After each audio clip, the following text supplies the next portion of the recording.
attention, appreciation, and approval. That's like 3 drugs. That's their cocaine. Welcome. Thanks for joining us on Estranged Parents, and I want to welcome Ashta to our interview today. We're on Estranged Parent YouTube today. If you don't know what an estranged parent is, it's different than a parent who left when you were a kid or a parent who just doesn't want to be a part of their children's life. This is a parent whose adult child has decided that they don't want the parent in their life and the parent can't handle that. Generally what happens is there's some sort of trauma growing up. The child grows up, grows maybe out of it, decides they don't want their parent in their life, and then leaves. You'll see that the parents typically tend to just not leave them alone. And there's usually boundaries set. So the kid will be like, hey, don't text me. And the parent will be like, well, it's my birthday. I'm going to text you. It's a Tuesday. I'm going to text you. It's hard enough to set those boundaries. The step after that is to change your number or to block their number, right?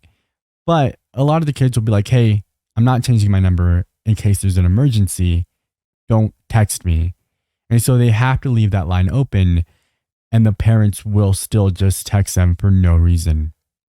That's what we're gonna go up against today.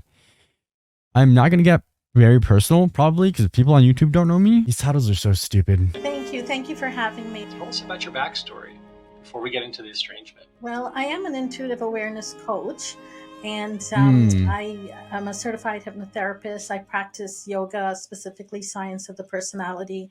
Anybody who knows yoga knows it's a vast teaching, so I zeroed in.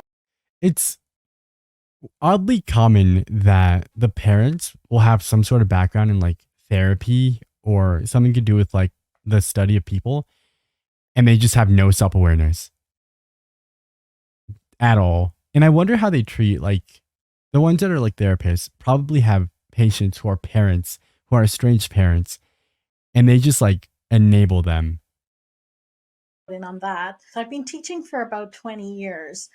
So, and I bring my background up because I didn't expect to be part of the statistic, because I thought I was doing what I thought was right, and Yeah, but there is Patty? no right way in parenting. Just like our parents couldn't create our mind, I'll agree. There's no right way in parenting, but there's definitely a wrong way, and I don't think it's traumatizing your child. we can't create our child's mind. Well, you're in a unique position because you're a coach and also have experience with estrangement yourself. So let's talk a little bit about you personally. Well, personally, I have 4 children, and their age ranges from 19 to. This too, a lot of them will have multiple kids, and then multiples of the kids will not want to talk to them, and the parent will still think it's their fault. There's one woman we'll see later who has 3 kids, I think. They're all sons. All 3 of them refuse to talk to her, and she's like, well, it's not my fault. Soon to be 37.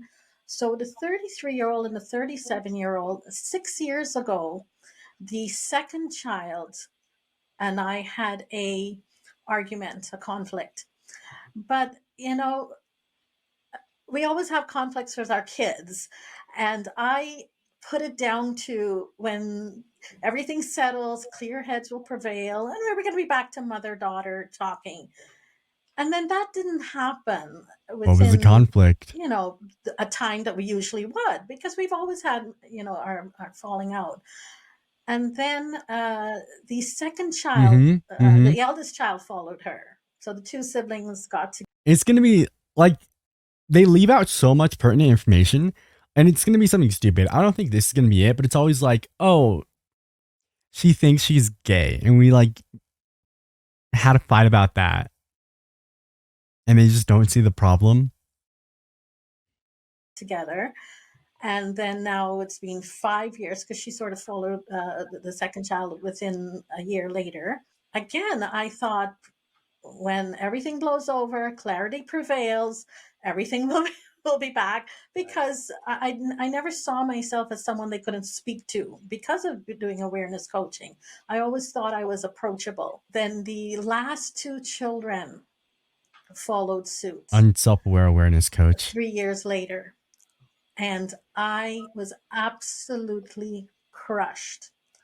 I was uninvited to my daughter's graduation, high school graduation. I did not know that was a thing, because I had, by this time, we had talked about prom dresses, we had talked about, her yearbook and things like that. Physics. And so when I was actually working. I live in Toronto, and I was actually working in the Caribbean. So when I returned from the Caribbean from my job, uh, both of the youngest kids came, and I was floored that I was told I was uninvited. I wasn't needed. Um, I was abusive, and I was just hearing all these things that, and I think I'd mentioned this earlier. I literally felt, because I like to cook, so I can only describe it as like I don't want to. The last part, I hate when people talk like that. Where like I like to cook. So I can only describe it as like I can only compare it to like bad spaghetti. Just my daughter was the meatballs, and I was not trying to go vegetarian, and it's always so stupid. It came out of nowhere. I am so. I hate how like casually she threw abusive in there. She's like, I was uninvited. I was unneeded. I was abusive. Like you're getting closer to the problem, right? What did you do? Say it. What did you do? And if you ask them what they did, they're like, I don't know. I don't think I did anything. Like maybe she thought like I yelled at her once and that was like abusive. The time I like choked her and then punched her twice and then kneed her in the face and told her to get out when she was 14, that doesn't count. this fish lying on a counter with my guts beside me. So when that happened, I spent weeks and weeks and weeks crying. It was a day. I And then she was mad started about to it. have a lot of self hate. I Good. hated the Good. Join your kids. Make it 4. Stop talking to yourself, woman. universe. I hated self awareness teaching. Intuitive awareness became something that, to me, I thought, this is useless. Why am I even bothering with this? Long story short, that very uh, pain was what brought me back to being able to teach again, being able to accept, because then I saw what I needed to do, Yeah. which was I engaged what I knew. I started to engage what I knew because, I had my own business, and I Do you do any of this in your own life? Like she's talking about like being a self-awareness coach and being able to find a way back to it. At any point do you sit yourself down and go, what did I do wrong? Or are you so self-aware you refuse to just check yourself? That too. I have an issue. I don't have an issue. Sometimes when people are like, I'm really self-aware, I just like nod my head at it. Because like I did the same thing when I was young, right? I was so convinced I knew who I was until I didn't. At some point you realize you have to be smart enough to realize that you're stupid and that you know nothing and you know little about yourself.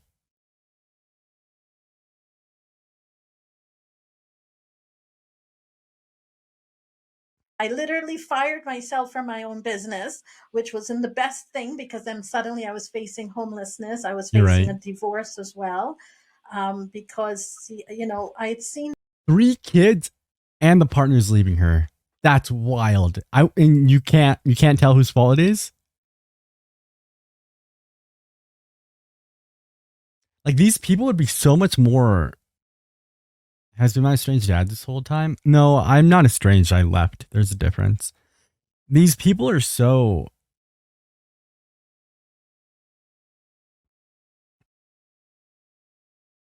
If they were able to sit down and say, I was a terrible parent and the things I did to my children are irreparable. And if they spend their life not wanting to waste their time speaking to me, I can do nothing but apologize telepathically. If they just sat down and said that, it would be so much easier to be like, that sucks. I hope whatever happens is healing for all of you. But no, they're always like, oh, it's not my fault. It's not my fault. It's not my fault. It is. She has a business. She has a business to mind. And she's not minding it. Mind your business, woman. I can't handle this kind of video. Dude, I'm 4 minutes in and I keep pausing. It's an hour long and it's one of 9 I meant to do today. How long? I've been on for 15 minutes. That's actually not bad. Anyone watching this with their parents? Anyone want to bring their parents into the room? I don't think my dad can get back into this country. The marriage long time coming to an end, and that didn't hurt me because it's sort of thing. What That hurt me sucks. was these children. I couldn't. They would not talk. They would not get together at a table to talk about this. No one wanted to reconcile. And, Mm-hmm. I came from a very traumatic background with a mother that, but the background I came from, we always had this community that always said to us, it's your parents, in the West Indian language, it's your parents' girl, it's your mom, it's your only Mm-hmm. mom, talk to her. So You I understand how always that's a made an effort problem? with my mom. But then, and So then they always do that. They do that. Like, hey, I know maybe we don't see eye to eye, but I'm your mom. You should talk to me. No, like you're a bad person. You cause so much trauma. You hurt these people. And you're trying to keep doing it. Be the bigger person. They do. They say stuff like that all the time, or they'll be like, "You're being evil," and I don't know why. And the thing is, you can't hand them the reasons why. Like, if the mom, if the mom's ever like, "I don't know why you're doing this," and then you go, you're abusive," they're just gonna go, "No, I'm not," or "I'm sorry you see it that way." So I just assumed this is what everybody else, the community, because my gray hair shows that I come from an older generation. Then I started to realize that this is something different. This is a new generation. This is a generation that's being taught individualism Mm-hmm. versus community, Yeah. versus your immediate community help. And then the Yes. politics and marketing, because I had to start observing. I had to see what was it, what That's when we go back to like the self-awareness, is that you should understand there's the reason I've told so many people this. The reason I don't want to have kids is because I would just be my mother. Um and I every now and then I'll catch myself doing or saying something that my mother would have said or done, and I go, oh, never mind. where did this questioning myself, where did this all go downhill? Was it completely me? Because if it is, I will own this completely me. But something kept saying it's more than me, it was bigger than me. Right. This is a good point.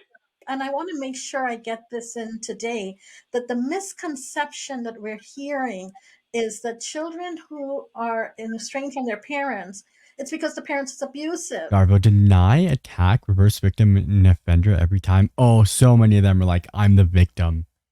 And I agree. I want to say I'm addressing parents that are non-abusive. I agree there's parents that are abusive.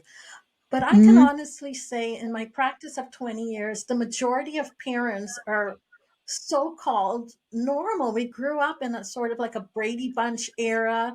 We grew up in an era of, quite frankly, where we were spanked, but then we never spanked our own children, you know? I was So beat. sometimes I wonder about that discipline, because you get a lot of flack for these types of, disciplining your child and so on. What I observed was politics and marketing was making the family unit very divisive. Politics and marketing on social media has a lot to do with dividing parent and child. The other thing I noticed was family structures. Family structures became very loose from my day to now. And loose in the sense of there was uncles not talking to uncles, or aunts. We never visited our, like when I was growing up, we always visited our aunts and uncles. There was always I can't tell what she's doing. Like, she's just like rambling now. I understand that she's talking about familial structure and how different it is now than back when she was young, and how she thinks it may have caused this divide. And then we go back to the part where she goes, no matter how my mom was, she was my mom and I talked to her, right? But like, this is so dumb. And then she talks about how so many parents are normal and not abusive, and she says we in all of it. But earlier she talked about how her kids called her abusive.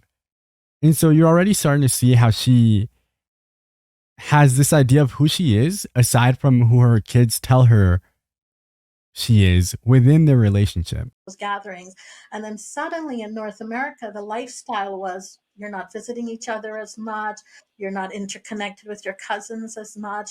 And I want to bring this up because when I was doing research, it was interesting the families who were rooted in traditional culture I wasn't wish. experiencing this. So, there's something to say for traditional culture. And in my case, I had such a off and on relationship with my mom. So that's what my children I think the thing about that, Michael, is luckily I only had neglectful luckily I only had neglectful parents instead of the weird kind of abuse.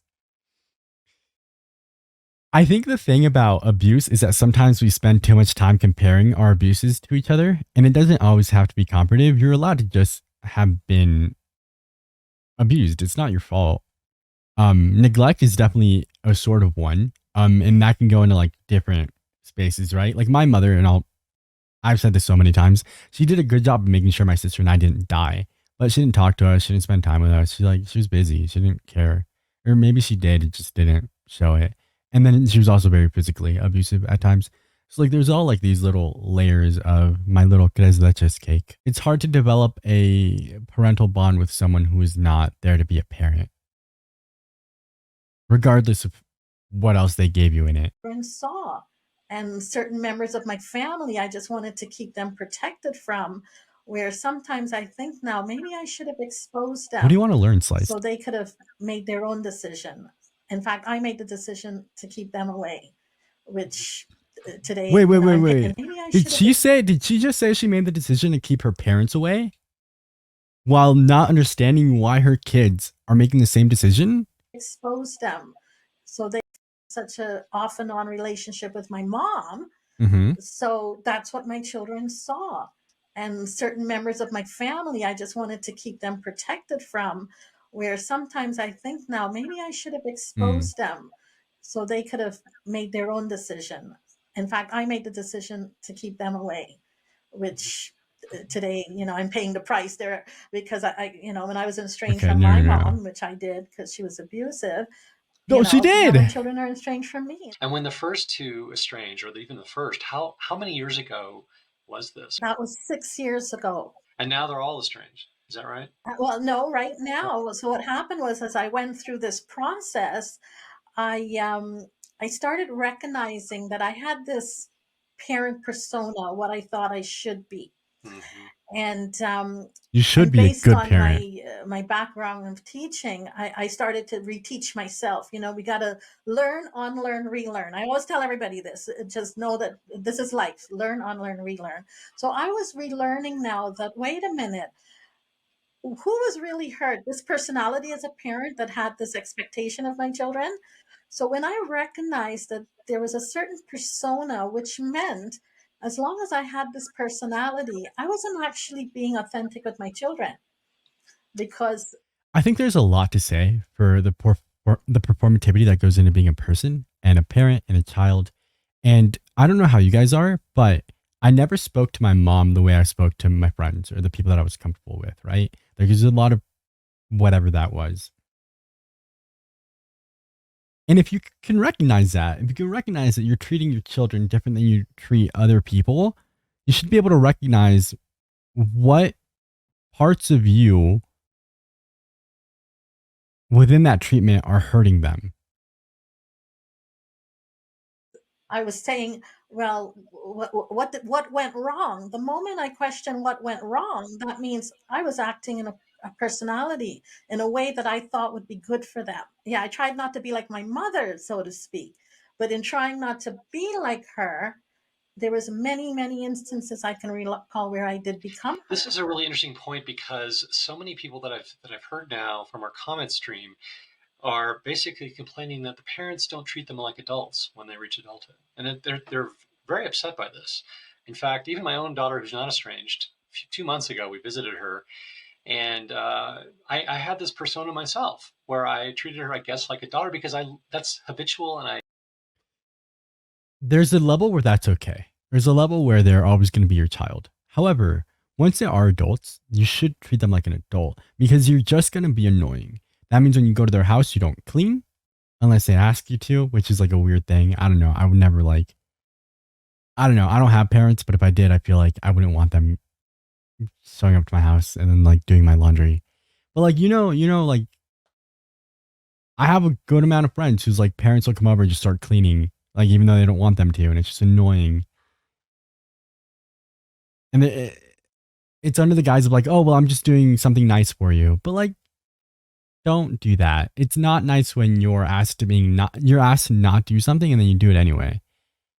And on some level, it feels like you're complaining, but you're not. You're asking someone not to do something and then they're doing it. I love her and we have a special relationship, but she also said, look, I'm in an adult situation now and I live and work with adults, and to have you treat me like a child in front of them is embarrassing. And it's very true, because there comes a time when we do have to and we do this all the time as we are from children to adulthood. We're constantly changing our personality, and we have several personalities. I'm showing you one now. When I come off this, I might be yelling and screaming at my neighbor. Who knows, right? Right. But I wouldn't be based on surprised. recognizing that, wait a minute, I had a persona with my children. I wanted them to see me a certain way. So I dropped that persona through a lot of introspective questioning and self reflection. Right. So when I re engaged now with the last two kids, it was the two younger ones, we have a remarkably quality relationship today. That doesn't mean they call me every day. That doesn't mean they tell me what's going on in their life every day. But when we do interact, which is maybe once every 5 to 6 weeks or so, especially the youngest one, um, it is a quality interaction. Like I'm there asking her, how is your job? Not did you make sure to get to the bus on time, sort of thing, like how's your job? And then she would tell me about her job, what's going on in her life. And I encourage parents to do this, to learn to listen, because listening, when you listen correctly, you will connect We to had this what that talk person yesterday is too. vibrating, not the words, but just what they're vibrating. And a cue that you're not listening is if you already have an answer in your head before they're finished talking, then you know you haven't listened to them. And we all do it. I've done it. I've got an answer going while they're talking, Right. and then I realized I hadn't been listening. Right. So that's how the two that I reconnected with, it was really based on, I had returned to Toronto last summer. Actually, it just happened in August, and I says, look, I'd like to talk. And based on how we were I could not do it. Yeah, I think it's fine to take little mental notes. I think it's like it's different when you're trying to fix people's problems. That you should avoid. If people are speaking and you're like trying to solve their issues, you're not listening. But if you're just taking like little mental notes on what they're saying, you're fine and have little responses. talking, that's what created that difference. Because I was, like, for example, when my daughter says to me, I was there, but not there, I Hmm. can't tell her, oh, I don't see it that way. I was a stay at home mom. No, it's, you know what? I understand how you feel. I did the best I could, but how I can the hate two that. of us move forward from this now? That's just like How can we move forward from this? I don't know, And we dude. So really I didn't understand the purpose of an apology until I was 21. It took me a long time to develop any sort of like emotional intelligence. It took me a long time to develop empathy. Don't know when you guys did it. I did it when I was 21. Prior to that, I was just like working, being a person who didn't care about anything or anyone, existing, wrestling. At one day, I was just like, oh, I have feelings now. And I remember, I can't tell you why it happened, but I remember my friend Cheyenne explaining to me that sometimes people just like apologies and it does make them feel better. And I didn't understand it because I don't care. Like if you do something bad to me or say something mean, I'm going to be like, hey, don't do that again. I want you to nod your head and then we move on and then you don't do it again. An apology actually does nothing for me. There's never a time in my life when saying sorry, unless it's accidental, like if you bump into me and you're like, sorry, we're good. But besides that, there's never a time in my life where you saying sorry is going to make me feel better or different. I just want it to not happen again. And so I didn't understand why apologies made people feel better. But she explained it to me and she said, Max, even if you don't get it, you just have to do it. And I said, okay. And I did. And I started apologizing for things. Like if I said something mean, if I did something wrong, and like it helped a lot of my relationships. And eventually I got it. Now I have too many feelings. But that's sometimes you just, even if you don't think you're wrong, even if you really don't think you're wrong, shut up, say you're sorry, find a way to mean it, and move on. I started moving forward because she started seeing that I was listening. I wasn't trying to poke holes in her story or anything. So that's really fascinating. But you had an opportunity, you had an open connection with your daughter. I Not spilled for a coffee on my long hand. Not time. for a long time. So that's what I'm curious about is, did you know that the Who's estrangement gonna was hold coming? this? Did you see the signs? Or did it just hit you like a bus? It hit me like a bus because definitely Even if this is true, even if like you really, really, really did not see it coming, it's because you missed it. Or it's because you purposefully avoided it. And she said earlier that she didn't think it would happen, right? Because she had her own relationship with her mom. That's the same thing that happens here. It's coming, and it's never just one time. It's always just such a long string of this happened, this happened, this happened, this happened, this happened. And I just cannot talk to you anymore. And they refuse to see that. I thought it was just a conflict that, again, when clear heads prevail, we were going to be talking again because that's what always happened when There's an issue sometimes when people don't know how to communicate. And so they'll want to say, I'm sorry, and they'll do it through actions instead. But you're going to find yourself climbing a mountain and trying to outdo yourself every single time. You should learn how to say you're sorry for the small things and maybe more for the time you accidentally run her over. My bad, G. Oh, I said sorry. Yeah. Yeah. Or I'm sorry, I guess. I'm sorry you feel that way. Or more specifically, I think what you're getting at is I said sorry, so you should forgive me. I said sorry, so if you don't forgive me, that's on you. I don't feel bad. they were growing up. It was never all bad, and it's unfortunate that right now, and I think part of this is Mhm. social media as well, a lot of kids are diagnosing themselves. And As for example, this as word being narcissism abused? and depression, it's so saturated, it gets thrown out. And people are self Is it saturated or is it common, right? Is it overused or is it underlabeled? Are you a narcissist? Like, sorry, like I know you don't have to get a degree to be a narcissist, dude. You don't have to go to school for 4 years. You can just be a narcissist. She's so misunderstood. self-diagnosing. So when they self-diagnose, they're coming to you with we're not teaching kids that it's okay to be depressed. Every day it's not going to be bright and beautiful. We're Right. not teaching them to embrace those depressing days. Media is actually teaching our children that you got to be happy all the time. If you look at Well, no, also no. Like this isn't the point of this video or this like conversation, but no. First off, to label depression as something that's like a daily choice is stupid. Um you should if the ratio was 5 to 1, if you had 5 good days per bad day, there would never be an issue. Your body would understand that it happens sometimes. When it's the opposite, there's a problem there.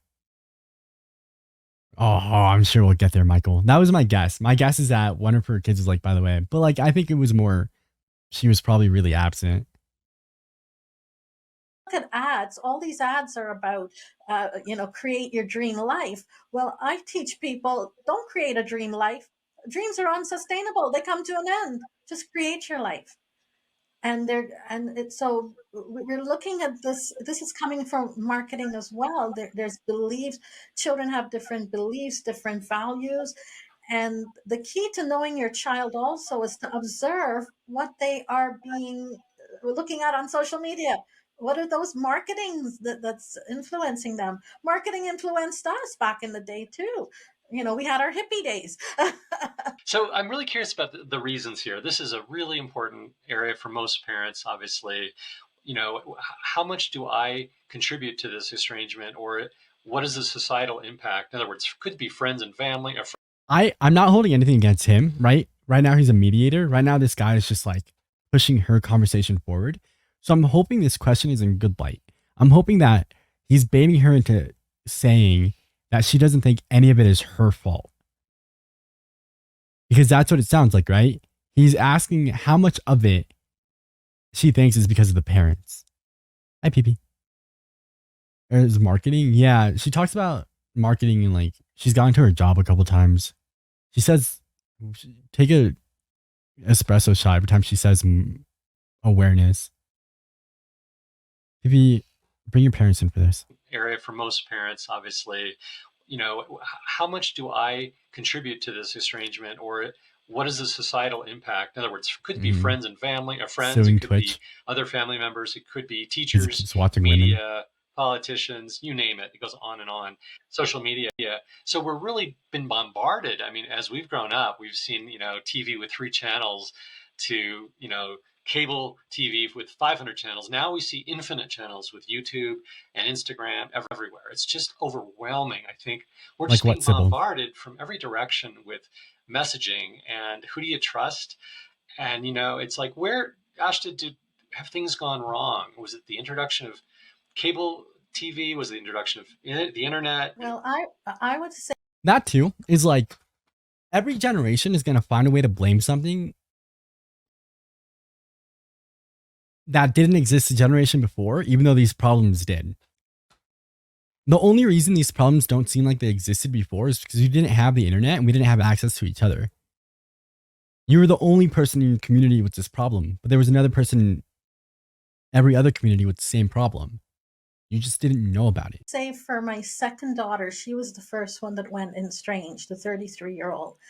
And from the time it was Facebook, from the time might as well lean into it. She got onto Facebook, we saw a downhill turn from there. If she ever hears this interview, she may say that's not the fact. But as I'm looking now, if she ever sees this interview, she may say, well, actually, you're wrong about my life. However, actually, I don't use Facebook at all. I get on and check my happening is children are seeing things before their brain has a chance to comprehend it.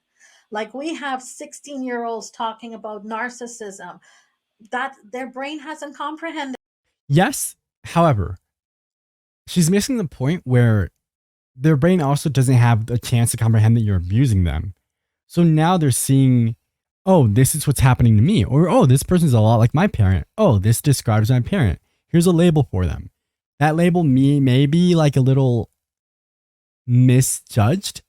But if your child, 14, 15, 16, regardless of age, sees a list of narcissistic tendencies and says, oh, my mom is 7 of those, consider that you may still be a problem.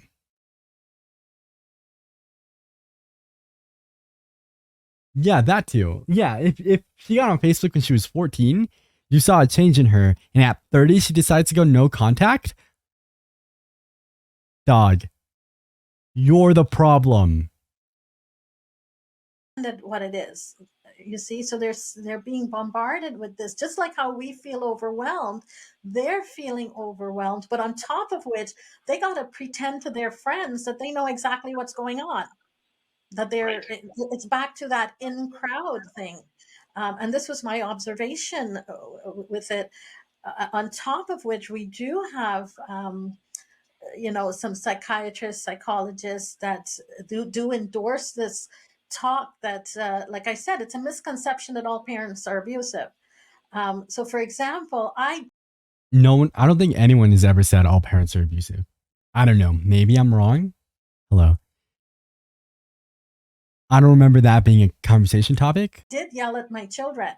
I did yell and say, clean your room. I did yell and say, you're grounded if you don't take out the That's not, garbage. I guarantee I that's not am the problem. shocked that today I'm being told because I'm. You know what the stupid thing too is that there's no positive to the kids coming on and defending themselves. Ever. Ever. So she's going to get to make all the claims, say this happened and this didn't happen, and the kid will get no positive anything out of coming in and being like, well, actually. Like that's, and so like they can never be wrong. They can never be wrong. They refuse to be wrong. They're never going to change regardless. Even if you give them a list of things they did and they for some reason admitted to it, they would be like, well, yeah, but you're making that worse than it is. It's bad enough to where they don't want to talk to you. So take accountability and just take accountability and just shut up, dude. Consider just shutting up. Oh, yeah. Oh, I yelled at her once and now she doesn't talk to me. The thing is, you should expect your kids to check each other, right? If she had 3 adult kids, which she does, and one of them is like, hey, I'm not talking to mom anymore, these 2 are probably going to ask why, unless they already know. And if they ask why, and all the child had to say was, oh, she yelled at me about cleaning my room, remember? She's abusive. The first 2 kids are going to be like, well, that's stupid. It just is. So for them to agree and be like, yeah, you're right, we shouldn't talk to her, there has to be something pretty bad. Yelled, it was called abusive. It's mentally abusive language. Then how do you guide your child? Do you leave how do you create values? How do you create traditions for that matter? Because You do them. You do them. You clean your kids' room with them. You teach them how to do things. This is stupid because this isn't a real point. Like no one's going to stop talking to their parent because their parents yelled at them to clean their room unless they have like some sort of like, they just really can't regulate their emotions. But like, yes, PP gets it. being told when your parents invite you over, it's up to you if you want to go or not. Yes, that is true. But there's also an element that, uh, the misconception also is that it's not totally the parents' fault. It takes 2 to tango. It takes No, 2 they're to do this kids. dance. And 1 and 1 is 2, and 2 is a whole number. So it takes 2 to make us whole. We're constantly interacting. So it's a giving and a receiving. What we're seeing now is a taking and an accusation. And you're not even having, for me, I can tell you the worst thing for me was that I didn't get an opportunity with the 2 girls to sit down and say, let's talk about I it. was going to ask you. I didn't get a chance to talk to them after I abused them. That's so stupid. They're kids. You had 30 years. Yes, you had 30 years. God, they're children. They're children. They're children. They are children. That's such a stupid thing to say. This question. Imagine getting in a fight, like a physical fight with an 8-year-old, right? And then like someone's like, hey, why are you punching an 8-year-old? There's no way to be like, well, they started it. An exit interview is wild. That's so funny. Hey, you're being let go. You definitely did a job for the last 30 years, but we're not really in the market to pay a mom right now. So yeah, we're going to schedule your exit interview for 8 a.m. on Friday. That way we don't have to pay you for the next week. And if you have any questions, go ahead and just email me back. Ooh, that's a good question, Smokey. I think there's definitely like a divide between mothers and fathers in the way that they take things. Fathers tend to be, I don't know what the right word for it is, not apathetic, because some of them do feel it. But they tend to be less, they tend to be like, well, all right, I can't do anything about it then. And they're usually not the one that like constantly texts or calls. I'm glad you brought that up. We did not get that chance, and many people don't. So why would our kids be afraid to do that? Are they fearful? Are they just, Again, like I want to hate this guy, but like I'm still on the side of like hoping he's just asking questions. I don't know him. done with us and need to move on and be healthy? Why won't they sit down and talk about this with us? I Oh yeah, believe yeah, yeah. They got divorced. You're so right. You're so right. I was trying to figure out where that fit, Patty. They did get divorced. Yes, the cowboy boot. He licks it at the end of every deep session. down it is a fear, but that is being endorsed by media. Again, you're an individual, you Dude, have a what's up right with to like say and do what you abusive people want, and and blaming that is media? true. But I can't do a we Trump. also have to realize Media. we're I can't. humans are interconnected. That's what how nature made us. We're interconnected. Personally, from the Yes, yes. So let's talk about the interconnection of people, right?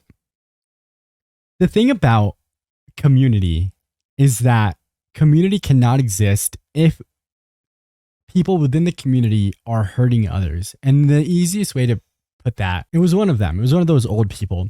They have the whole thing about like, if you have a community of like 5 people and one of them is a murderer, you have to make a conscious effort to get rid of the murderer. Otherwise, the murderer is going to murder the other people and now you don't have a community. So within a community, you have to be able to exile the people who are hurting the other people to maintain the community. So you can't be the person who's exiled and be like, well, then we're not a community anymore. That's your fault. intuitive awareness point, it's fear of conflict, fear of a confrontation, Mm-hmm. fear of expressing I see you. themselves, and probably, and also, I do believe this, it's a shame, because the longer it goes on, Mhm. I cannot see, knowing basic human characteristics would dictate that you would be shamed of your own behavior.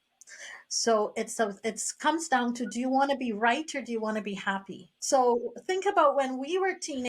Do you want to be right and not have a relationship with your abusive mother, or do you want to be happy and let me back into your life?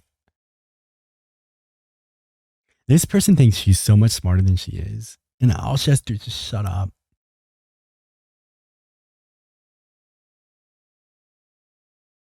Teenagers, we wanted to be right at all costs. We wanted to be right. So now these children are going through this of just wanting to be right.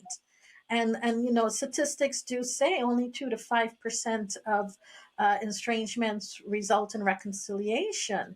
And because Mm-hmm. the longer, I perceive, the longer that it's gone on, the more accepting both sides is of it. It's hard to get past the parent persona. I know we're coming back to that, but it's very, very powerful in parents. You know, you spend 18 plus years of your life helping this little thing grow up, Helping is a wild way to say and abusing. caring and putting everything into it, all this energy, and then all of a sudden, it varies by time for other people, but they just reject Mm-hmm. you, and it's tragic. It's like betrayal. And yes, you can realize that maybe your persona is part of the problem, but it's so complex. Why are families so messy? It's Well, just it's because the dynamics are just all over the place. But it's quite easy to drop that persona if you want to. Because the reason we don't want to dissolve that personality is because we're so attached to it. And when that personality goes, Also, like, yes, you can detach yourself from that personality and you can kind of tone down the formativity, but that means you have to accept that you're wrong or that the part of you that's performing is wrong. And a lot of these people can't do that. what's left? Just Ted and Ashta. And who are Ted and Ashta? Because our whole life surrounded these children. And now it's an opportunity for us to actually be our own best friend. And because part of this too is our energy of dependency on our children. They also feel that, because we all feel each other's energy. We know when we walk in a room and someone's angry with us and they're saying, oh, I'm fine, but that fine means they're angry. We've always gone through that. And so looking at it from both perspectives, energy interacts, and children feel when, I think the term they use now is helicopter parents. They feel when they're being smothered. They feel when, just like how we felt when we needed to leave our homes at 18, 19, 20, 21. And what did we say? We went to find ourselves. But society was different because when we found ourselves, we would still be engaging with our parents. What we are seeing is children doing exactly what we did, but they don't want to engage with us because they're being taught differently. Before it used to I think what she means is there's a difference between leaving voluntarily and feeling like you're being pushed out, right? And when you leave voluntarily, it's easier to look back and be like, hey, I'm doing good. When you're being pushed out, you don't always have a choice as to how far you're pushed. And she's one sentence away from putting it all together. be it takes a community to raise a child, but now it's back to that it's an individual's choice. But when we go individual, then we can become very selfish at that point, and we're not actually thinking of the whole, because really it's supposed to be what is for the best interest of everyone here. Yeah. And in particular, my son, I wanted to say, when I first engaged with him, it was very, very static. And I said to him there and then, I says, we can either walk away today and never see each other again, or this isn't working for me either. And we have to You're the accept that as mom. parents. It's not working for us. And a relationship has to work for both parties. And if they don't want to talk, then we Sandwich. have to do something to get what works for us, which is Neither really. acceptance that we're no longer their parents. And, many times philosophers tell us we give birth to children, we raise them, but they're not, they don't belong to us. And I wanted to say we're the only species on the planet that hold on to our children for this length of time as well. Most species, their children go earlier. So it really comes down to it's an attachment coming from us. It's a neediness coming from us. It's our persona as a parent failed us because we thought we did everything right. And now we're looking at ourselves and we're not failed. It's just that this child has a different personality. I have a different personality. My grandmother used to hold up her hand and say, I made 5 children, and they're like my fingers. None of them are the same size. It seems to me a lot of these kids today, I feel like an old geezer saying that now. These kids today, they don't seem to exhibit any empathy, especially the ones who have been. Oh.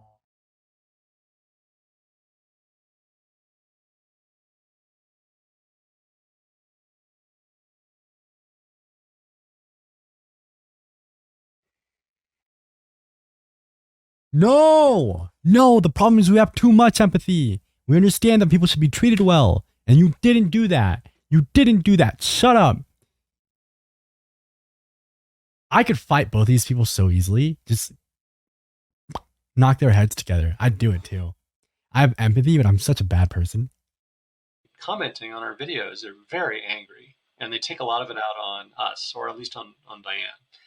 So I'm curious what your thoughts are on empathy and sympathy. Empathy. Oh, interesting. Our videos are very angry. But any empathy, especially the ones who have been commenting on our videos, they're very angry, and they take a lot of it out on us, or at least on Diane.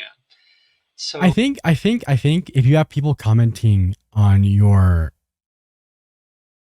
light of estranged parents and their sides, you're probably finding children within this relationship who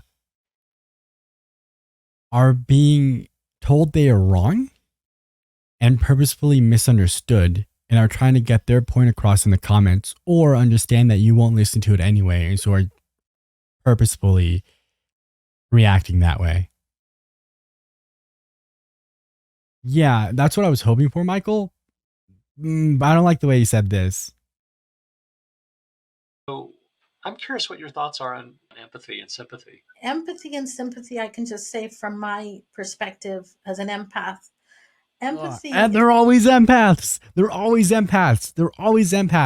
And now here's the problem, right? Because now the kids don't get to feel their own feelings because you're going to feel them for them. If your kid has a bad day, you're going to have a worse one. I do a good job of not hating certain characteristics of people. I hate this. I hate when bad people say they're empaths, because that's what they mean. They mean if you have a bad day, I'm going to have a worse one. And if you want to talk about your bad day, I'm going to tell you about my worst one.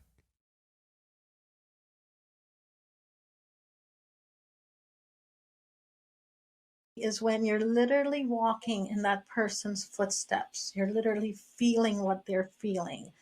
Um, Whereas sympathy is like, I sympathize with you, what can I I have. do to help? An empath feeling, and I can say this because of being an empath and because of being an estranged parent, um, this is why I can help other people, because I literally am walking in that body. It's like I'm stepped into Ted and Diane's body, and I literally know what they're feeling. Versus sympathy, where I'm detached completely, where I can go off and do my own thing, and I don't care what happens to Ted and Diane after. And the anger these children are displaying. I remember in my travels in India, a great guru said to me, he said, active anger is sadness, and sadness is inactive anger. So Mm-hmm. anger of any kind is sadness. And I remember practicing this with my kid, because he would say, when your child is angry, ask them in the middle of that anger, what are you sad about? And I did this with my son once, and I recall him stopping in that instant. He goes, because you're not listening to me. So we've mistaken this anger for something bad. Number one, you're not. We're taught now we're not supposed to be angry, even though you go in a lot of these groups and they say, "Oh, express your." Typically, when people say they're empaths, six is they fail to admit that they take that they steal other people's feelings, right?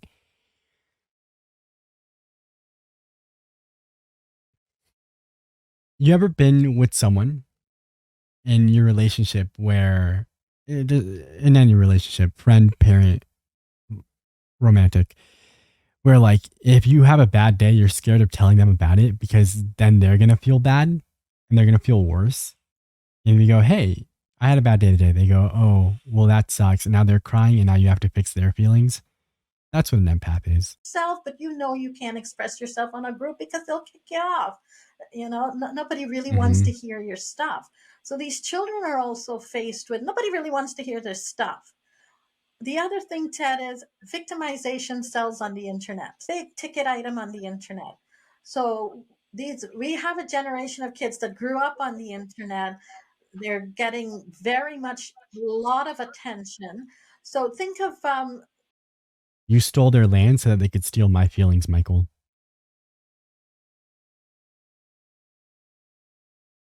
attention, appreciation, and approval. That's like three drugs. That's their cocaine. And no parent can give that amount of attention, appreciation, approval throughout the day that they're receiving on the internet. So when you come off the internet now, social media, suddenly the dopamine goes down, everything goes down. And now you're expecting to get your kick from your parent as well. So, and I'm not saying these kids are bad. I'm just saying let's look at what's happening. Let's look at the reality of what's I happening. didn't realize They they were come off jokes. social media with all their friends and following, then the parent is expected now, because if you're on social media, let's say 4 to 5 hours a day at a minimum, just at a minimum, when you come off, your expectation is your parent is going to talk to you the way your friend spoke to you. Right. I remember my son came over with his friends one day years ago, and I But that's not even true, right? I think for the most part, you understand that your parents are your parents, not your friends. You just don't want them to be mean to you. Like that's it. It's that simple, dude. And there's always going to be that time when you're a kid and you have too many feelings and you don't know how to be a person where you're like, maybe you lash out at your parents, but your parents are supposed to do a good job of just nodding their head and being nice to you regardless. Like as an adult now, I can't imagine getting into an argument with a child over anything. can't remember what I was saying. And his friend looked at me and he said something and he goes, no way, dude. And my son actually said, did you just call my mom dude?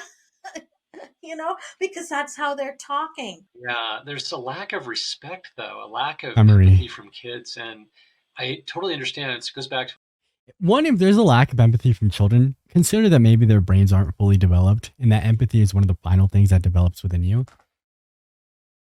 And that maybe that they're children. Consider that for a second. Second, like respect is just so. If you're taking offense to being called dude, But you want to be their friend? Like you're sending too many mixed signals. Pick one. It's not that deep, dude. You sound like my girlfriend. What I was mentioning earlier about the being overwhelmed with so Please much remember to cut that information, out of the video, so many Max. voices, and the adulation that they get from the likes and the comments and the watching and all this sort of thing. It's intoxicating. I think I we don't didn't like have that. that. Like we had TV, but we didn't have a community around us with the same intensity or volume. I mean, you go to school and you'd have some friends, and you come home and do homework, and maybe see your friends and see your parents, and life was simpler. I always say simplicity was my mantra, but I have to say that one of the reasons they lack empathy, She's and I found she's it in myself so much funnier than me, dude. If I made that joke, I'm sure she made something similar. as well, is when you're saturated with all the That should negativity on be. the internet, when you're saturated with it, You're right, Marie. you become numb to it. So think of a child who, current children who are growing up, and their birthdays and Christmas, their every gift has to top the other gift. Every gift. I know a couple in particular. I mean, the gifts to their children are like these AV bikes and dirt bikes and stuff, and they're putting this on their. Do you guys feel that way, or did you feel that way as children? To where like, um, when you got gifts from your parents, they had to top the other one. Did you compare them to each other? Because I did not.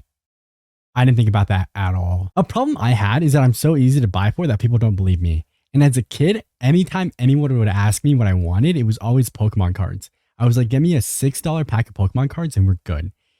Never, not a single time until a friend of mine in high school got me like a big pack of one. Did someone believe me? Everyone was like, oh, okay, you sure? And I was like, yes. They would get me anything but. Credit card, by the way, to give to their children. So now the child is saturated. So when they get a gift, they don't care. They're just going to use it for a couple of days and it's gone. It's like, think, and I love this example that I'm I don't about know to what a say. Think of peripheral is. Halloween. When I used to go trick or treating, those candies lasted me 6 months. Today, a child going to school has a candy in their lunchbox every day. So Halloween, they just don't care. They donate the candy, right? So they're saturated with all this That's hard, Chippy. negativity. So I missed that something. Sorry, I did. I to did. their I children, did. I'm trying not to look at chat, but this is what I do. I don't. like Christmas, they're saturated with all the negativity on the internet. When you're saturated with it, you become numb to it. So think of a child who, current children who are growing up, and their birthdays and Christmas, their every gift has to top the other gift. Every gift. I know a couple in particular. I mean, the gifts. Oh, Marie, it's so bad. Like I'm trying not to pause this, but I keep doing it. We're an hour and a half in, and we made it 28 minutes of the video. One of the things, she keeps finding words and then finding ways to repeat them. For a while, it was awareness, and then it was something else, and now it's saturated. To their children are like these AV bikes and dirt bikes and stuff, and they're putting this on their credit card, by the way, to give to their children. So now the Why don't you, instead of speaking generally of what you assume other people's experiences are and how children like yours come about, why don't you talk about your situation and what forced you to force your kids to not speak to you? We're talking to you because we, for some reason, want to know what happened, not what you think is happening around you. child is saturated. So when they get a gift, they don't care. They're just going to use it for a couple of days and it's gone. It's like, think, and I love this example that I'm about to say. Think of Halloween. When I used to go trick or treating, those candies lasted me 6 months. Today, a child going to school has a candy in their lunchbox every day. So Halloween, they just don't care. They donate the candy, right? So they're What? saturated with all this negativity. So that permeates in us, regardless. It's an energy. If they're She's going to be singing, dog. I don't watching know if she's other driving victims anything. on YouTube, they're looking at other, stories of people killing and the protesters, the oil protesters, and all. It becomes part of you. That energy. Yeah, I don't buy And snacks, and Marie, for that and reason. I tell any parent to experiment with this. I did it Just again. sit on YouTube for even 2 hours and just watch the politics. I did Watch not have sugar the for oil the 2.5 protesters. weeks. Watch what's going on. It's the Focus. oil protesters and all these things. That becomes part of you. That energy. And I tell any parent to experiment with this. Just sit on YouTube for even 2 hours and just watch the politics, watch the oil protesters, watch what's going on in Israel and Oil Palestine. And when you get protesters? off that, I guarantee you, you're going to get off feeling disgruntled, unhappy, angry. You're going to be snapping at anyone else in the house. So what she just said is, hey, go spend 2 hours looking at all the terrible things that are happening around the world, and I guarantee you when you stop watching, you're going to be like, whoa, bad things are happening. However, are you just, like, I don't know. I'm not generally snapping at anyone. So it's, and I do hypnotherapy, and really it's a hypnosis. It's a marketing hypnosis. And I've been saying for years, we should have some kind of government regulation on marketing. And I'm glad I had the opportunity to say it here, because marketing, I mean, even when they're marketing to children 4 and 5 years old, why aren't we seeing regulations in this? Because this is altering their mind. And altering their mind at a stage when they can't handle it. 7 months. That's right. And at what stage is, I've heard that 25 is kind of the defining or and awareness age for the growth of the, or maturity of the brain. It's a frontal lobe. Generally true, or do you know other? Well, I generally don't believe in that because I think from age 0 to 12, we are programmed by our environment. So if you come Did she just say she doesn't believe in science? You will end up having significant difficulties as an adult. Yes, and I even agree. If you're not, those significant differences you will have things based on society's influence, your parents' influence, your community's influence, your friends' influence. So, I think marketing really did us an injustice. I think it goes well beyond marketing, but that's fine. I think it goes into indoctrination. Yes. And that's what marketing is. We got there. If you look at marketing today, it's indoctrinating. And this has confused. We have more mental health disturbances now that we've had it historically. We have more children now. We're seeing childhood dementia, for crying out loud. Like, come on. Did she say childhood dementia? Childhood dementia results from progressive brain damage and is caused by over 100 rare genetic disorders. These conditions are genetic and children are born with them. What's happening? The system has collapsed. So fluoride. So back to estranged parenting, this is not all 100% blame on the parents.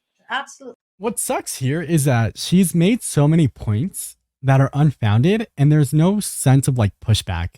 And if there was, the interview would be cut short. You do have to let her speak, otherwise she won't talk. And you can't challenge the things she says. She doesn't think she's wrong. She won't think she's wrong. It doesn't matter what you say or what you show her.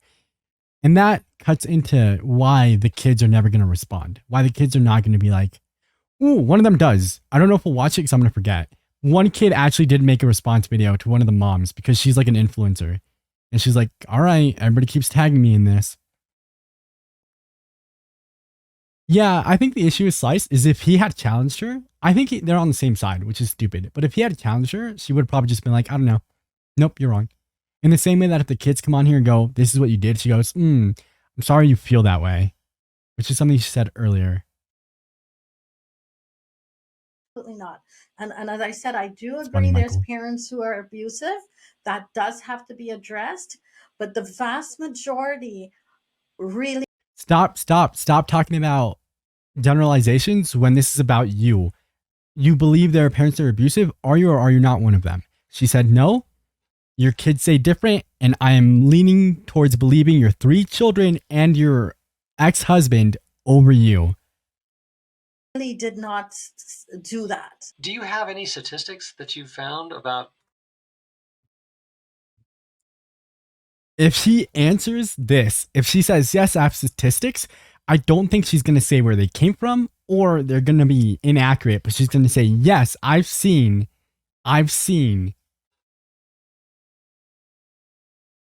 Yeah, she talked about her husband also leaving earlier.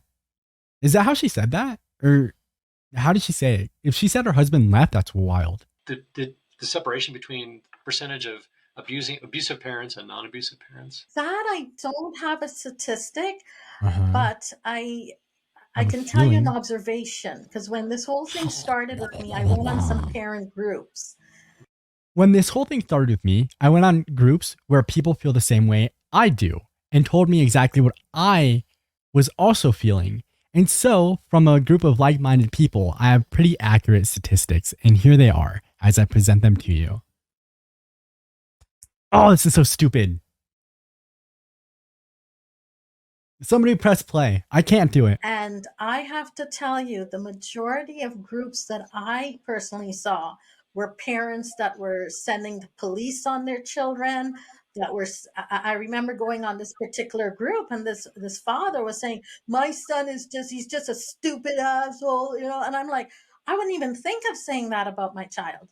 So, and when I see some of the responses from the children that are very harsh, like, this parent should, I can't believe this parent is a narc, the child was right to leave. You can see where their background came from. So all of these kids who are unhappy, at least expressing anger towards, I'm just bringing it to my home to us, where they're expressing so much anger. I think they represent really less than 20% of the viewership, but Oh, they have almost viewership. 80% of the comments, and they're all just horrendously negative. Well, we get into the conversation of like who is it that expresses themselves in public forums, right? And generally, we talk about this when we talk about reviews and who leaves reviews on things. And for the most part, people who leave reviews on things are people who either really, really liked something or really, really hated it. So you don't, a lot of the middle is just silent. Like, cause if you go to a restaurant and it's all right, you're not really like incentivized, I guess, to like get on Yelp and be like, it was okay. But if it sucked, oh, you probably want to tell someone. Or if it was really good, you probably want to tell someone. And so when these kids are just like, I want to move on from this, they're probably not going to sit here and talk about it.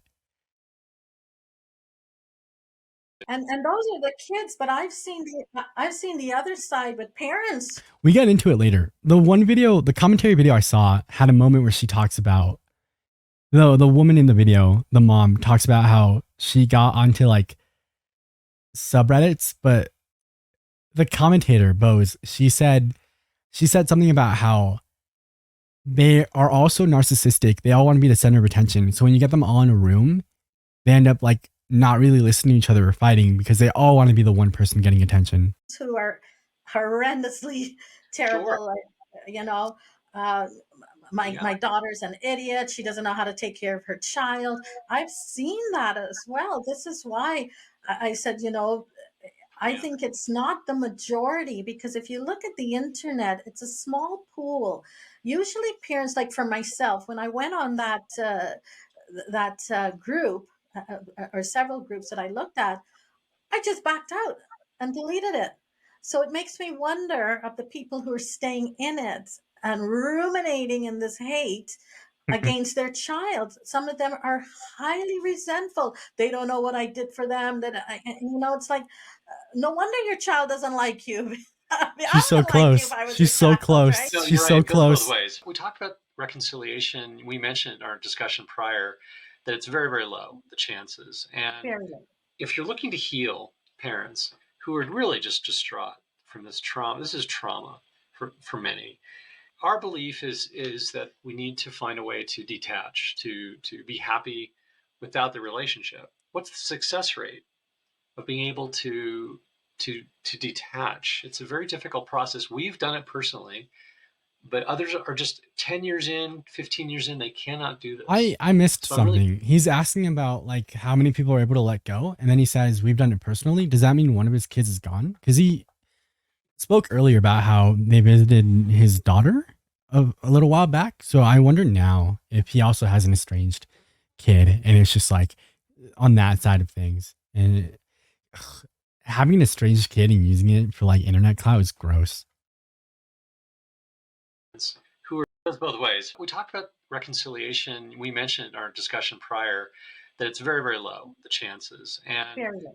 if you're looking to heal parents who are really just distraught from this trauma, this is trauma for many. Our belief is that we need to find a way to detach, to be happy without the relationship. What's the Oh, success rate of being able to? so he's speaking about the parents learning to let go and being happy without the kid.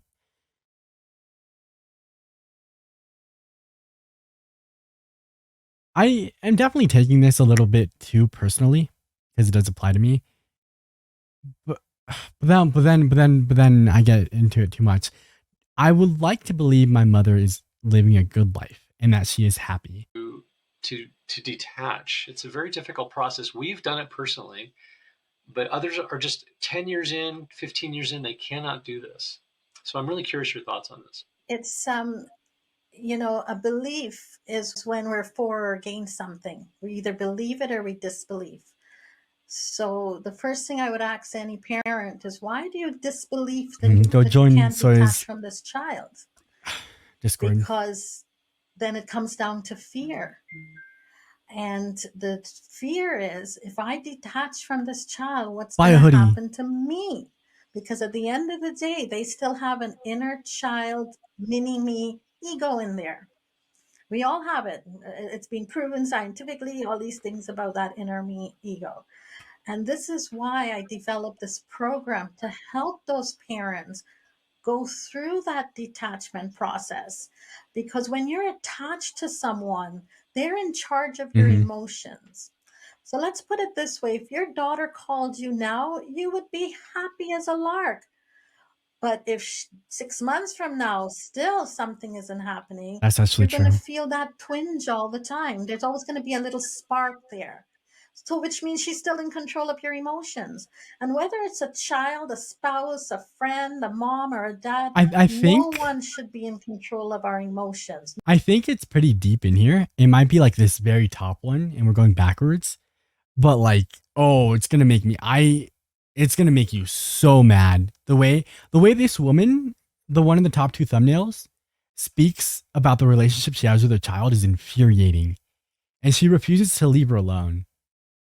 And she'll be like, okay, well, it's Monday, so I guess I'll text her. And she's like, shows her phone, and it's just text after text after text on one side. And she brings up how like one of her cousins, one of her something like died, and she was close to the daughter who no longer speaks to her. So she texted the daughter and she's like, hey, I know you don't want to talk to me, lol, but your uncle just died. And this was during COVID. Here's a Zoom link to the funeral. And so the daughter joins the Zoom call. And then she's like, which was nice, but she didn't even turn her camera on. And I didn't even like hear her voice. Why is everything about you? Empath, yes, it's so funny. I don't know who they are personally, but the commentary video I saw was on that woman. No one should have the ability to rise our energy and lower it. No one should have that ability. I'm gonna go through the comments and it's gonna be wild after this. I'm gonna go through the comments. Don't let me forget to go through the comments of this. An attachment means literally someone you've given someone that right to control your emotions. So now I'm teaching parents to take back that to control your own emotions. Oh, you abused your kid and then they said you were abusive and it makes you feel bad. Forget about them.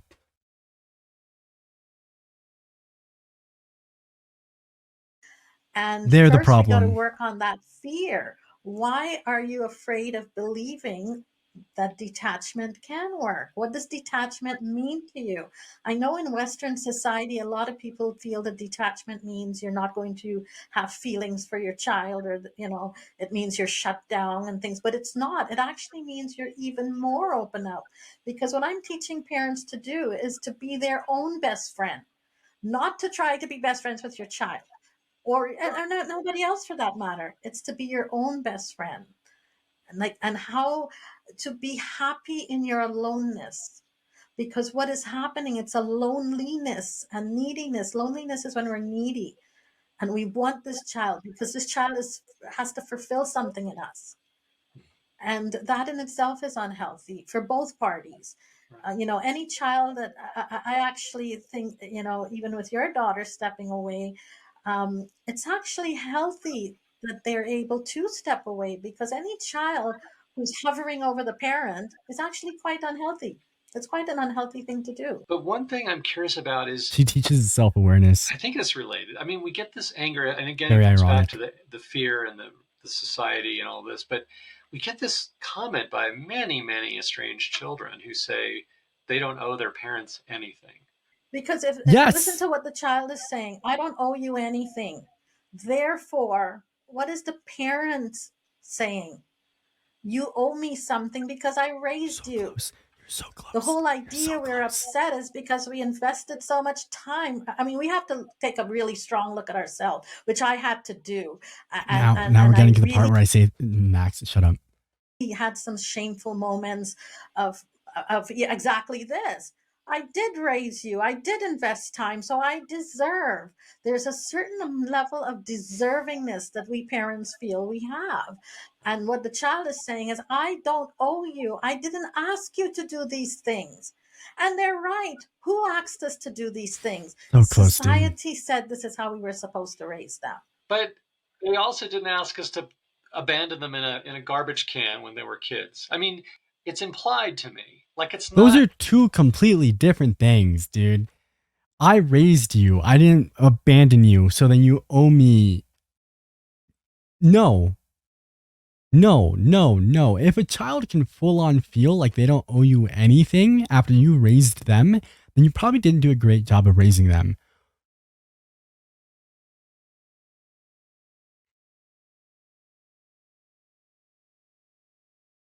If you raised me and Toast, inseparable. I'm good to her. She's good to me sometimes. Sometimes, brother. If I was a bad person, maybe she would not feel that way. Maybe I would be in these videos. But that's not how that works, because I treat her good. Yes, that's so funny, Marie. I could have been worse. That you owe us something. It's more like you appreciate us or you honor us. When we have an expectation, we believe our child is supposed to treat us a The certain fourth way. commandment. The fourth commandment says you must honor thy mother and father. I don't care how I raised you. Shut up. Now, when they are estranged from us, then that's a slap in the face. It's like a reality check. Oh, wait a minute. This wasn't supposed to happen this way. And really, what we're struggling with as parents is it wasn't supposed to happen this way. And now I'm hurt that it happened this way. And the struggle is to accept, to understand and accept that yes, it did happen this way. And I did have an expectation. I do have, and you do. You've said it. It's several times. You've sort of hinted to that it is true. And I had that expectation too. Sneeze. I'm not saying I'm void. There are so many people in my life who I can name who interact with their parents strictly because they're their parents, don't enjoy them at all or for the most part, but go, yeah, but she's my mom. Yeah, but he's my dad. And so you have to, there's more of those. There's definitely more of those than there are people who are willing to cut off ties. So it's not like you guys are doing a good job of being parents. Of that, but I had to work through it because my choice was either crying every day and spending my twilight years waiting for somebody to call me, or taking a good strong look at myself and saying, where's this breakdown? What was it for me? Forget them. They will deal with their stuff. But what is it for me? How is it affecting me? I had the expectation. I had the expectation that when everything cooled down and clear minds prevailed, everything would be fine. That was my expectation. So why was I crushed? Because that belief, I couldn't bring myself to believe that that it would be any other way. This is the paradox, because you mentioned earlier, and we all know that humans depend on each other, and we depend on social. So we have social capital. It's important that we have social interaction and we have relationships, and yet the opposite then is to be detached from those relationships. So it seems to me it's a very interesting situation. Depending on someone is very different Oh, yeah. from, let's say, longing for them, I don't pining like away that. for them. I don't like that description of Think longing or about pining for your child. if it was think about a Get what you're boyfriend and a saying? girlfriend. Don't like it. and they break up, This is where we went. then the girl becomes a stalker. So the word stalker Who's more like, nope, don't want to start that covers the conversation. qualities of that neediness, that longing. I must have them. If you and Jane break up, Patty, who's stalking who? And we say stalking is very unhealthy. And what do we do to our children? Some of us stalk them even on Oh my god. So the woman in the thumbnails, her daughter's an influencer, does a bunch of like cosplays. And at some point during the commentary video I was watching, it shows the mom like going through all of her TikToks. And she's like, she doesn't talk to me, but like I feel close to her when I watch them. Aha. social media to see what they're doing. So we have to accept that an independent relationship means that we're not dependent on each other. We're Yeah. still helping each other, but it's a different from pining away, that neediness, that longingness, that I gotta see you because if I don't see you, my day isn't good. That's not deep. That's dependent on the child to make you happy because it's like a breakup. It's like a bad breakup. It's almost like if you bring it into business talk, there's almost Oh, and she would go through the comments and like look for herself. She would just go through comments and wait for people to talk about her. And nobody did until she made one of the videos and it blew up about how like her kid doesn't talk to her. Freud. almost like the sunk cost idea, right? Too, where you have sunk cost, and you don't want to let. That's I hate the way they speak of their children. Sunk cost idea. I put so much time into you, I might as well keep going until you start talking to me again. They're people, dude. Go of a deal. Yes, I haven't heard the term, but I do have a friend that did that, and it cost him dearly.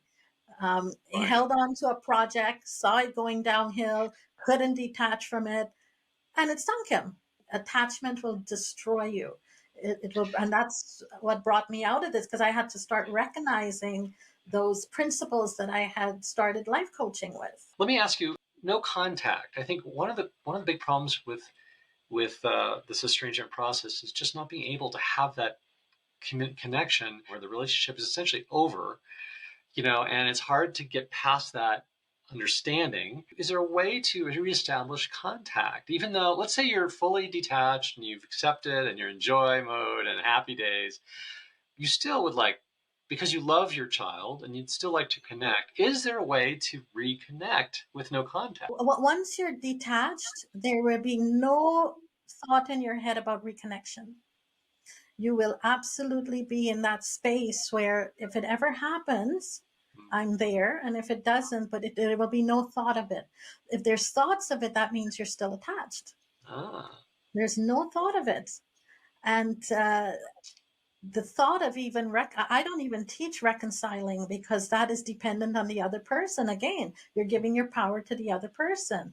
It's about taking back your power and saying, no, I have to take care of me 1st. And whatever that me is, even if it. I wonder if, Patty, the way you said that, I wonder if she was a life coach for her children throughout their entire lives. I wonder if every problem they ever had that you have growing up as a child, she looked at as like I know how to solve this instead of just being their mom. Love your child and you'd still like to connect. Is there a way to reconnect with no contact? Once you're detached, there will be no thought in your head about reconnection. You will absolutely be in that space where if it ever happens, I'm there. And if it doesn't, but there will be no thought of it. If there's thoughts of it, that means you're still attached. Ah. There's no thought of it.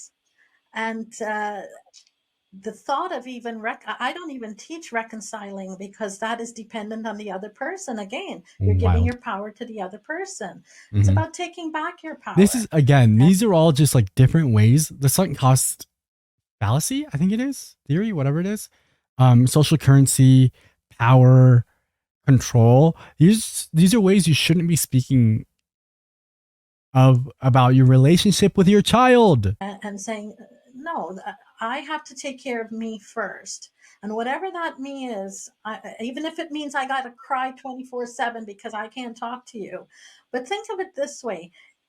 we want to reach out to our, because I did this in the beginning. I would reach out, happy birthday, merry Christmas, and I even sent the e-transfer for a birthday gift, and I got it was returned, and that devastated me too. But think of it this way: we're doing that reaching out. It's not love, by the way, because love would dictate that, yes, I understand you want your space, so I'm not going to encroach on it. So this is how a guru described love, and for me. Think about if a man and his wife is living together and he has an outside affair. So now it's bothering him. He's feeling really bad and guilty. It's not bothering her because she doesn't know anything. She doesn't know what's happening. She's happy, she's going along. So he is so guilty and feeling bad. What does he do? He confesses to her. And once Okay. he confesses, what happens? He feels better. Now he's put it on her to feel bad. So when we are Where is reaching this out, we're going? reaching out for us to feel better, not for them, because they have said, I Okay. really Okay. don't want any So close to the point. Okay. No, I understand how she got here. Okay.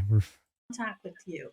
And that is a rejection that we have to deal with. Why do we feel so rejected by this person? Where is my self-esteem? Where is my self-worth that I'm feeling rejected by this person? Because when you know your self-worth, I read this someplace, you never give anyone a discount.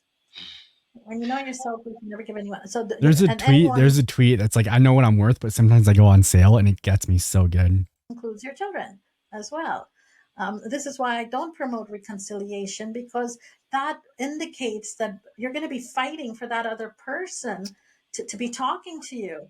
And one of the misconceptions that I see happening in the in this psychology world is that they are pushing reconciliation, they are pushing sometimes mediation, and the kid just doesn't want it. So what are you doing when someone doesn't want? You keep telling them, even if it's me, if I don't want something and you keep backing me up against a wall, I don't want to see you again. So It's we like you're got being assaulted. You're just constant, like, I don't want this. Leave me alone. I understand. so That makes you sense. put yourself. We've talked about empathy. Empathy now is, Good can for we you, put dude. You're having a ourselves in our productive child's day. position now, on how they're feeling? Not sympathize with them, but empathize now. How are they actually feeling? And what can I do for myself, not to help them, but to help me? Because now it's about me. I'm the one that's crushed. And even if they're crushed and crying, they're dealing with it in whatever way. But that's not love. When someone sets a boundary, love is when they set a boundary and we says, okay, I love you enough to respect that boundary. Hmm. Have you seen in your 20 years uh, with clients, have you seen the opposite where a parent um, solves that? I think we're all very realistically unreliable narrators in our own lives, right? Like the way we see things is always going to be the way we see things, and it's not always fully true. When it comes to other people, you should try hard to do what is best for them, especially when they're people that you care about. And if what is best for them is listening to what they're asking and what they're asking is to be left alone, consider leaving them alone. Have you seen the opposite where a parent um, solves their problem, of dependency, and then the child attempts to reconnect, but the parent is Mm-mm, aloof, or not at all. they've Not at all, said, you know Patty. what, I don't need this. I don't need you in my life anymore. Never, because when we find self love, nature dictates, once you're in self love, you have no choice. It just happens that you love everyone else. You just become, it's just like a self love becomes like a forgivingness for everything. I don't like that she speaks of things like they're just universal truths, right? Like instead of being like, I feel this way or this is what I think, she goes, this is how the world works. And that's annoying. It's a peace. It's like you've come to terms with yourself. And really, the reason we're not finding self love is when we grew up, we also had a lot of shame put on us. They talk about body shame and these things. And we did. I mean, my mother used to tell me all the time, you're black and ugly like your father. When I I'm Mexican. I'm all shame. I am all shame. I do a good job of hiding it sometimes, but like I'm all shame. Was growing up, right? So I, That doesn't mean had I all treat other people these bad. outer issues as well to deal with. But once you find that self love, today I can even love that mother who said that. And it's one of those mysteries in life you can't even describe. I feel like she didn't come to terms with the idea of loving her mother until her kids left her. And it's not oh, I do actually love the person that raised me. It's more, well, if I can love her, you can love me. Because it's not an emotion. Love is not an emotion. I tell people this all the time. Love is when you're at a funeral and you're breaking down and crying when the person's dead. That's love. People tell you, No, she's making it about herself. She's making it about herself. She's at a funeral and she's like, oh, I feel so bad. And now this person died. Come and console me. Shut up, dude. Shut up. Stop it. Stop. Hope her toes fuse together. oh, don't be sad. No, that's not sad. It's love. Love comes in all ways, shapes, and forms. However, yeah, you can But break down one in thing a for sure, when funeral. you come to that balance, it's an acceptance. And that acceptance, you'll be able to accept anybody that comes within you. It's never an aloofness. Why are we not taught about acceptance in high school or when we're growing up? We are all taught to depend on each other. This is it. This is true. I'm going to be a mess. And that goes back historically as well, because, again, we're a product of our environment. One thing I wanted to say in my practice was what I do find, which is interesting, when the parent changes, the child is so accustomed to the parent being a certain way that they, every time they see the parent, can't see that change. So, like, for example, if you were to tell your daughter, look, I'm willing to accept, let's talk this out. That comes back to what I said earlier, to where if my mom reached out and was like, hey, I'm different. I would like us to have a relationship. I wouldn't trust it. You're not supposed to trust the person that's metaphorically stabbed you every day of your life to not stab you one day. That's your fault. That's not the kid's fault. It's your fault. You should have changed a long time ago. They can't see that you've changed, Now we're because John they've Cena. already been programmed to your behavior from 0 to 12. At a high level, if we pop up a 0 to few 30 layers here, we see what's going on in society. We see estrangement happening caused by many different things, but often, obviously, there's abuse. We've talked about that as a possibility, but also social media, marketing, all of these things, indoctrination. Society is in this cyclical mode. Do you see any hope of solving this estrangement issue, or are we stuck with this for another 1,000 years? Be better to parents. be honest, I do believe that we're not going to see a shift in this for a very long time, given the political situation, the political environment, the marketing environment. What I can advise parents today, and anybody for that matter, is that you can't change the world. Looking at these statistics, looking at what's happening, it's just going to drag you down. No, because then we The get into only eugenics and thing people are you going to make can the class change is unnecessarily yourself. expensive. And I say this with the utmost love, that nobody is required to love you. Not your mother, your father, your daughter, your priest, your uncle. Nobody's That too. Michael is right in that you would get people like this to teach the class. required to love you. The only person required to love you is you. And honestly, I can honestly attest to this. When you love yourself, then suddenly the rest of the world is no longer a trigger to you. You can see things happening. You can help where you need to be helped, but it doesn't weigh you down. So before we think about estrangement in the world, let's start healing ourselves I think first. no matter what, it leads into eugenics. Like in theory, yes. Then our home. We're watching a mother talk about how it's her kid's fault they left her. Because if you have a spouse or something, and then from the home, then you go to your community center, from your community center, and you just take those gradual baby steps. And next thing you know, you are the world. You are helping the world. No, that's really well put. I can't even think of saying that better. That's a good way to talk about logic, is that when we speak of anything logically, we're missing the point where people are people and everything is run through emotions. a strength breeds It's been a ride, respect. When Soya. you It has have been a that ride. solid And she's not even the foundation worst of one. acceptance and self love, if your child comes back, I'm firmly believed. I'm curious your thoughts. It sounds like you are, that you're in a better place to accept a Yeah, we reconciliation. talked about that That's right. too. That's right. Hi, Ronnie. Because, in my case, it moved from saying, making statements. I understand what you're saying, but We talked earlier on how like there's such a big set of people who are very much like, yeah, but they're my parents. I can't just like stop talking to them, whether even if they don't like them, if they don't agree with them, if it hurts them, if they're abusive. And so it's like they don't get that. They don't get that there's so many people that can't take the final step of just straight up cutting their parents off. And so for them to take that, like you have to be a pretty bad parent. I hear what you're saying, but it moved to what can we do now to move this forward? Because I don't know what to do. I can't go back and change the past. But you have to be in that mindset to not be reactive, to say, I hear what you're saying, but I'm sorry, but and we do tend to do that, but it's about working on yourself first. And 99.9%, 100% of the time, all these emotions that we're going through as parents, it's actually coming from our childhood, from our interactions with our parents. There has not been Wow. a case in 20 years that I've been doing this where it was in the present moment, in the current era. It's always goes back to the childhood. And somehow our children help us to gaslight from our childhood because we're so busy taking care of them.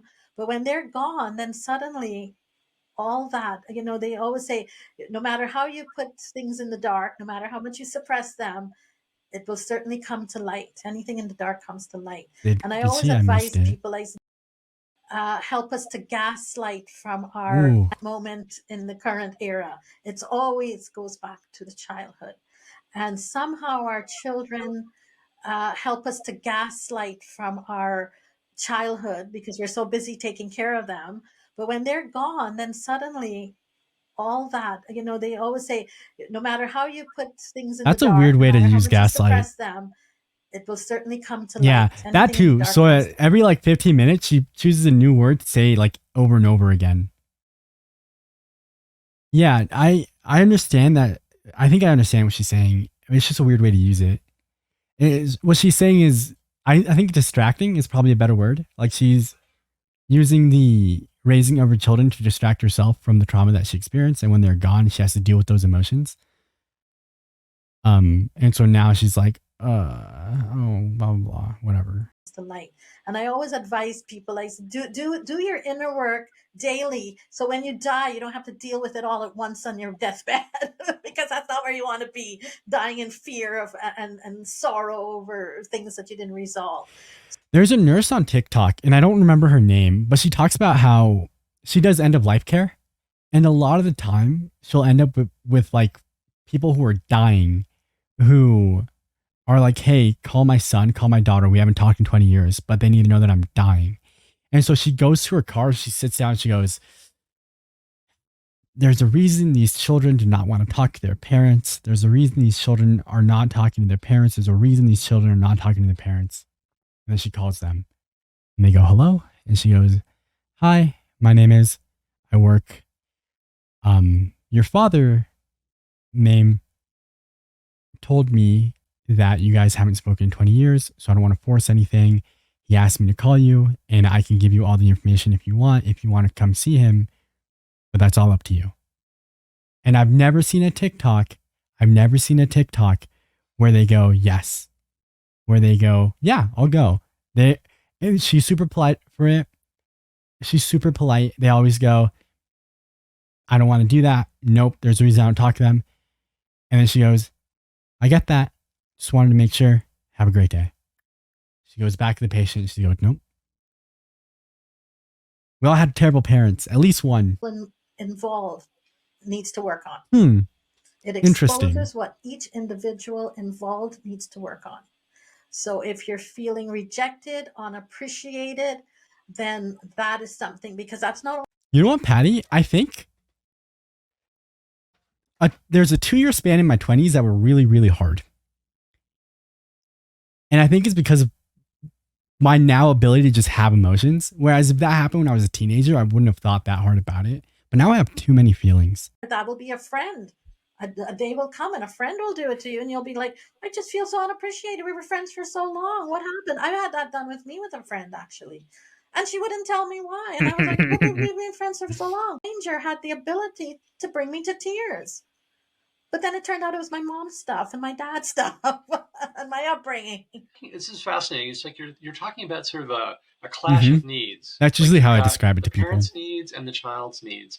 And at some point, the child's needs to move on. We get that. They're growing. They're pulling away. That's normal. We get that. And the parent can't let go. So what you have to do is say, well, why can't Well, she talked about that, Slice. She talked about how like her mother was abusive, and oh, mine does the same thing.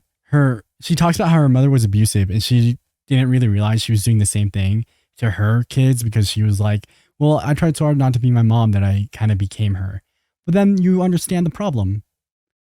So you understand that it's your fault?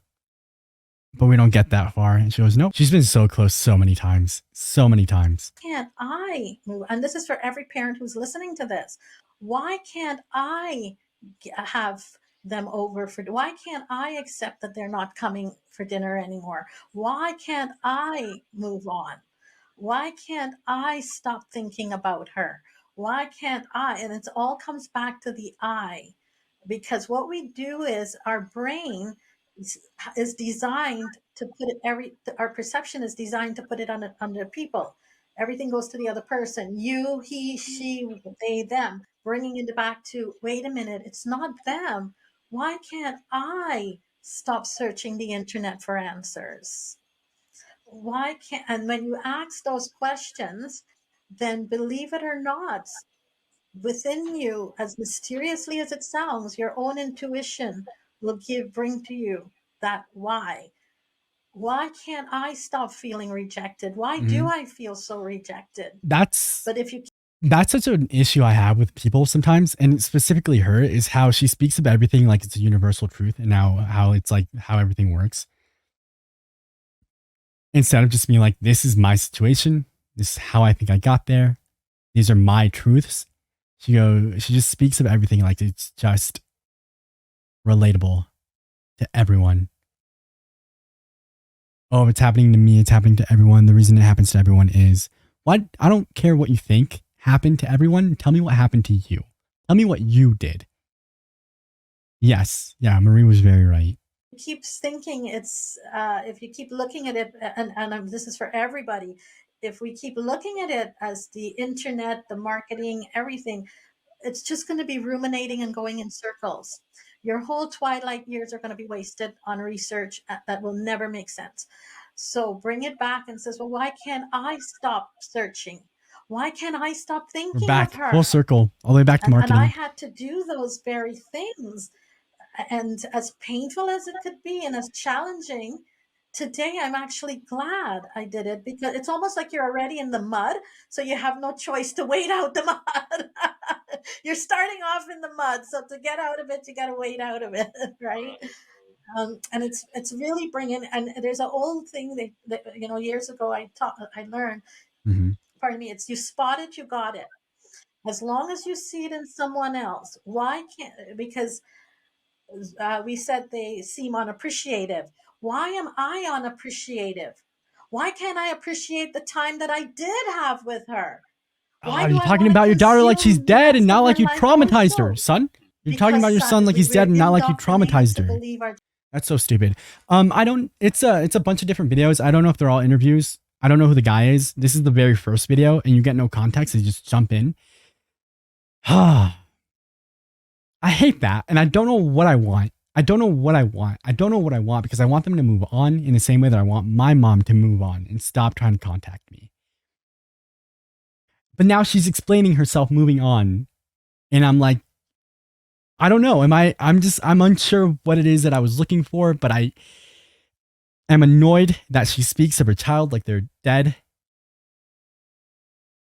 I'm annoyed that there was no sense of accountability taken in anything. I watched her talk for an hour, and not once did she say, I messed up.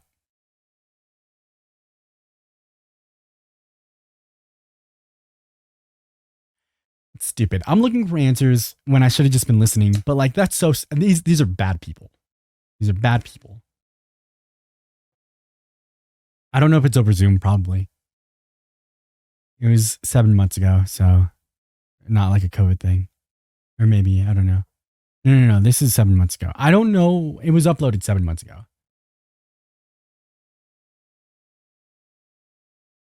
Foster awareness. She has her own website.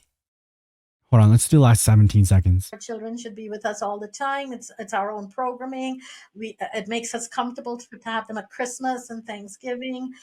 And those are the things we have to detach from. We're gonna go through her. Oh, okay, never mind. She doesn't have a website.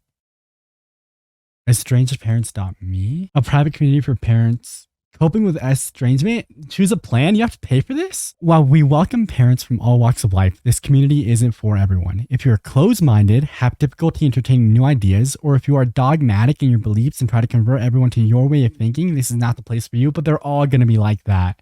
They're all going to be like that. Parents in our community value free speech, yet still approach conversations with empathy, kindness, and compassion. 3 things you probably did not do a good job of giving your kids. We can politely agree to disagree when opinions differ. What you can expect. We're building a supportive community of estranged parents with the goal of helping each other go from heartbreak to healing so that we can find peace and joy in our lives again.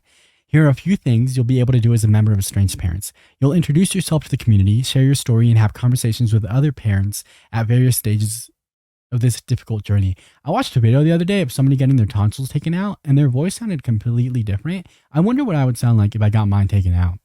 Regardless, you'll introduce yourself to the community, share your story, have conversations with other parents at various stages of the difficult journey. We'll create spaces depending on member interests, where like-minded parents can gather around shared beliefs on religion, politics, and culture, as well as specific issues like addiction, manipulation, solutions, reconciliation, and more. We'll have regular live streams where you can get questions answered, share stories, and learn from experts. Are you guys the experts? Via ongoing discussions, you'll form meaningful connections with estranged parents, fostering a supportive network as you navigate the estrangement. You'll be able to connect with members near you for in-person meetups. What? Tonsils can grow back? I don't like that. It's only $20 a month. When all of your children go no contact, I'd wager you're the problem. And I bet this is one of the ones where they're like, oh, they're angry. Could you imagine watching your grandchild for 2 years while taking care of your parent with cancer and helping the son with his child, and helping your child buy a home, pay off credit to better his life, save him through a breakup and custody battle, and then after 2 years of watching the grandchild, driving 50 miles daily for the grandchild, taking him to school, just doing it all, then he met someone new and she moved in 1 month, and he dropped the sick, terminal grandfather and the parent that helped him. It's so much more than this, but could you imagine all this? Where did this come from? The replies are turned off. Where did this come from? Like, what? That is such a wild argument. Could you imagine? No, because that's so... No.